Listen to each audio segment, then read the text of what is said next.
Example number 4.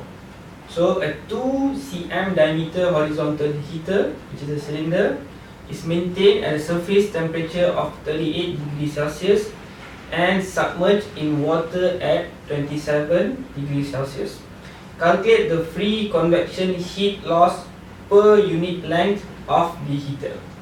So the question is asking us to find Q over L. So first of all, let us draw our heater. So you have a horizontal heater submerged in water. The wall temperature is TW is 38 degrees Celsius, and then the water temperature, the T infinite for water, is 27 degrees Celsius. The diameter of the heater is D is equal to 2 cm or equal to 0.02 meter. Okay, so you can see here we have all this is water.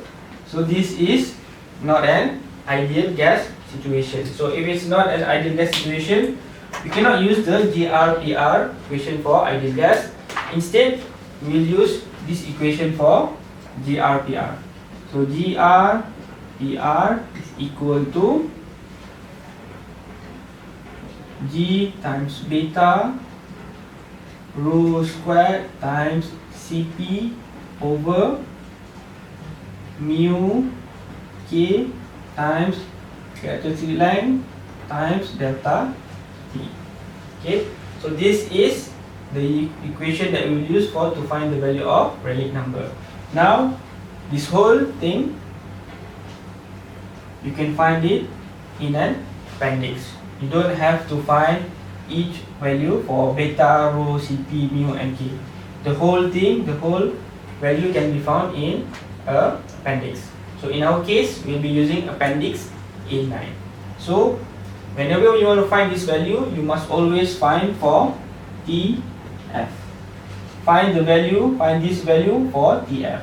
So TF is equal to TW plus T infinite over 2. So you'll get 38 plus 27 divided by 2. You get a value of 32.5 degree Celsius. So by using interpolation, find the value of this from the appendix A9. So you'll get a value of around,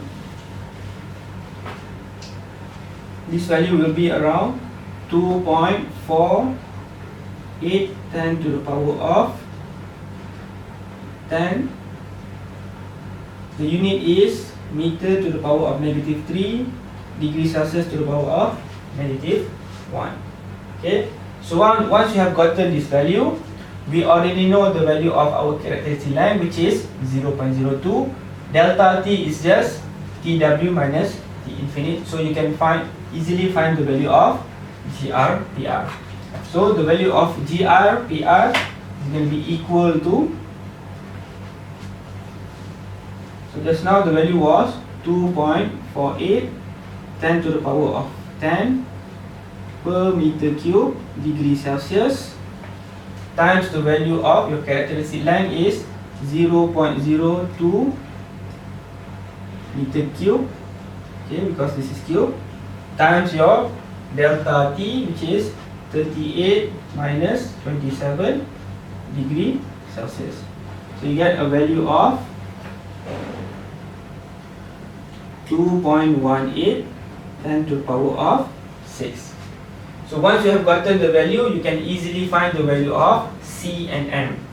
So Nusselt number Nu is equal to C to the power of GR-PR power of M. So C is going to be 0.53, the value of GR-PR 2.18 10 to the power of 6, and the value of M is going to be 1 over 4. So you get a value of Nusselt number is equal to 20.36. Once you have gotten the value of Nusselt number, you can easily find the value of H. So H is equal to Nu K over D. So Nu is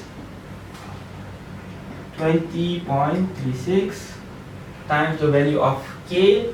Now the value of K you can also find from appendix A9 for the temperature TF, which is 32.5. So the value of K is 0.630 watt meter Kelvin, and then the value of D, which is your characteristic length, you can also put it as L. Okay, so please make sure that you understand that D or L is referring to our characteristic length, which is 0.02 meter. You get a value of H is equal to 641.34 watt meter squared Kelvin. So after that, we will find the value of Q over L. So our equation of Q is equal to HA TW minus T infinite. The question is asking us to find the Q of Q over L. So the L is coming from the value of area. So we can say that H A is pi D L times TW over minus T infinite. So Q over L is equal to H times pi D TW minus T infinite. So you have all the values, substitute all the values, you'll get the value of Q over L. So H is 641.34, pi is pi, D is 0.02 meter, and then your TW minus T infinite, 38 minus 27 is 11 degree Celsius. So you can cancel out Kelvin with degree Celsius, meter with one of the meter, and you have a value of